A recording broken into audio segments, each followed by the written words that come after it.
나는 누구인가? 눈에 보이는 몸이 나의 전부일까? 성경은 말합니다. 사람은 단순한 육체가 아니라 영과 혼과 육으로 되어 있다고요. 이건 단지 종교적인 개념이 아닙니다. 우리 삶의 방향을 바꾸는 근본적인 질문입니다. 그리고 이 세 가지의 관계를 바르게 이해할 때 비로소 신앙도 인생도 나 자신도 제대로 볼 수 있습니다. 내가 누구인지 아는 것이 곧 왜 살아야 하는지를 알게 되니까요. 오늘 우리는 이 세 가지 영, 혼, 육에 대해 이야기해 보려 합니다. 그리고 그 핵심에는 바로 마음과 생각이 있다는 사실도요. 누가복음 9장 60절. 죽은 자들로 자기의 죽은 자들을 장사하게 하고 너는 가서 하나님의 나라를 전파하라. 이 구절 이상하지 않나요? 죽은 사람이 죽은 사람을 장사한다니 말이 안 되죠? 이건 예수님이 비유로 말씀하신 겁니다. 영적으로 죽은 사람에 대한 이야기예요. 창세기 2장 17절 선악을 알게 하는 나무의 열매는 먹지 말라. 내가 먹는 날에는 반드시 죽으리라 하시니라. 에스겔 18장 4절 모든 영혼이 다 내게 속한지라 아버지의 영혼이 내게 속함같이 그의 아들의 영혼도 내게 속하였나니 범죄하는 그 영혼은 죽으리라. 육은 살아있어도 영이 죽어있는 사람이 있다는 걸 말하신 거죠. 야고보서 2장 26절 영혼 없는 몸이 죽은 것 같이 행함이 없는 믿음은 죽은 것이니라. 육이 죽었다는 것은 영과 육의 관계가 끊어진 것입니다. 사람이 죽으면 육신은 땅에 묻혀서 썩어 없어지고 영은 영계로 가서 영원히 존재합니다. 육신을 가진 사람이라면 모두 육의 죽음을 피할 수 없으며 때가 되면 육신은 반드시 죽습니다. 육은 살아 움직이지만 하나님의 말씀을 듣지도 않고 순종하지도 않는 사람, 하나님과 연결이 끊긴 사람, 그런 사람은 성경에서는 영적으로 죽은 자라고 합니다. 이처럼 성경은 영과 육을 분리해서 말합니다. 영적으로 살아있는 사람과 죽은 사람은 다릅니다. 그러니 성경을 문자 그대로만 보면 절대 이해할 수 없죠. 이렇게 성경은 사람의 영과 혼과 육에 대해서 말씀하고 있습니다. 히브리서 4장 12절 하나님의 말씀은 살아있고 활력이 있어 좌우의 날선 어떤 검보다도 예리하여 혼과 영과 및 관절과 골수를 찔러 쪼개 기까지 하며 또 마음의 생각과 뜻을 판단하나니. 데살로니가전서 5장 23절 평강의 하나님이 친히 너희를 온전히 거룩하게 하시고 또 너희의 온 영과 혼과 몸이 우리 주 예수 그리스도께서 강림하실 때에 흠없게 보전되기를 원하노라. 고린도후서 4장 16절 그러므로 우리가 낙심하지 아니하노니 우리의 겉사람은 낡아지나 우리의 속사람은 날로 새로워지도다. 성경에서 육은 겉사람으로 표현하고 있습니다. 우리가 거울을 볼 때 마주하는 바로 그 모습이죠. 오감으로 세상을 경험하고 땅을 딛고 살아가는 존재. 하지만 육은 언젠가 반드시 죽습니다. 히브리서 9장 27절 한 번 죽는 것은 사람에게 정해진 것이요 그 후에는 심판이 있으리니. 흙으로 빚어진 겉사람, 보이고 듣고 만지고 먹고 자는 이 땅의 생명체입니다. 죽으면 다시 흙으로 돌아갑니다. 이 육은 그저 외형적인 존재일 뿐 사람의 전부가 아닙니다. 전도서 3장 21절 인생들의 혼은 위로 올라가고 짐승의 혼은 아래 곧 땅으로 내려가는 줄을 누가 알라. 혼은 육으로 행하는 의를 영에게 공급하는 육과 영의 연결고리입니다. 혼은 말하자면 중간 관리자입니다.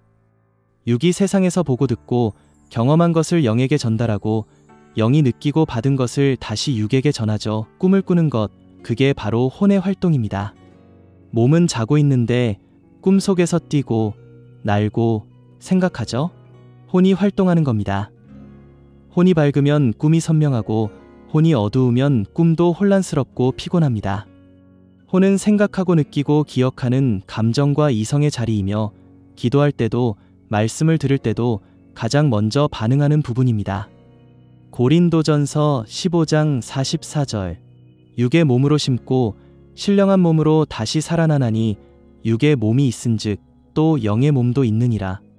영은 속사람, 신령한 몸이라고 성경은 표현합니다. 하나님의 형상을 따라 창조된 속사람, 영은 눈에 보이지 않지만 육과 같은 형체로 존재하며 늙지도 썩지도 않습니다. 하나님과 연결되어 있고 천국과 연결된 영원한 존재. 그런데 이 영은 그냥 자동으로 자라지 않아요. 영은 육의 행실과 혼의 태도에 따라 성장하거나 멈춥니다. 육이 말씀을 듣고 혼이 순종하면 영이 점점 자라납니다. 이게 바로 성경이 말하는 영적 성장입니다. 즉, 삶에서 내가 무엇을 듣고, 보고, 생각하고, 행하느냐가 곧 영의 성장을 결정짓는 겁니다. 그럼 이 세 가지를 움직이는 핵심은 뭘까? 답은 바로 마음과 생각입니다. 사람의 마음과 생각이야말로 육을 끌고 가고 혼을 비추고 영을 성장시키는 핵심 엔진입니다. 로마서 10장 10절. 사람이 마음으로 믿어 의에 이르고 입으로 시인하여 구원에 이르느니라. 하나님은 마음을 보십니다. 군인이 많다고 전쟁에서 이김이 아닙니다. 크다고 이기는 것도 아닙니다. 다윗은 작아도 마음이 강해서 한 민족의 대표가 되어 거인 골리앗을 이겼습니다. 다른 자는 심장마비 나서 가다 죽었을 것입니다. 자기 마음과 생각이 약하면 겉이 미인, 미남이라고 해도 많은 자가 응원해줘도 안 됩니다. 자기가 생각으로 포기하면 어쩔 수 없습니다. 마음이 운전대입니다. 생각이 길입니다. 그래서 하나님은 세우는 자마다 마음을 담대하게 하라 하시며 담대한 마음에 대해 가르치시고 명심하게 하셨습니다. 다윗도 여호수아도 그러했습니다. 여호수아서 1장 9절. 내가 내게 명한 것이 아니냐. 마음을 강하게 하고 담대히 하라. 두려워 말며 놀라지 말라. 내가 어디로 가든지 내 하나님 여호와가 너와 함께 하느니라 하시니라. 마음이 약하면 육이 아무리 멀쩡해도 결국 넘어지고 마는 거예요. 요한복음 6장 63절. 살리는 것은 영이니 육은 무익하니라. 하나님이 보시기엔 영이 핵심입니다. 우리가 신앙을 하는 이유도 예배드리고 기도하는 이유도 결국 영을 살리기 위해서입니다. 영이 살아야 마음이 희망을 품고 혼이 명확해지고 육도 곤고함에서 벗어나게 됩니다. 마태복음 6장 33절. 너희는 먼저 그의 나라와 그의 의를 구하라. 그리하면 이 모든 것을 너희에게 더하시리라.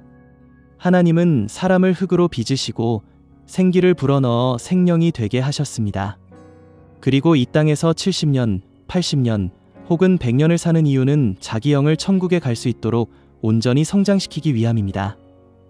육은 퇴비, 혼은 나무, 영은 그 나무에서 열리는 열매입니다. 결국 영을 온전하게 만든 사람만이 천국에 갑니다. 육이 가는 게 아닙니다.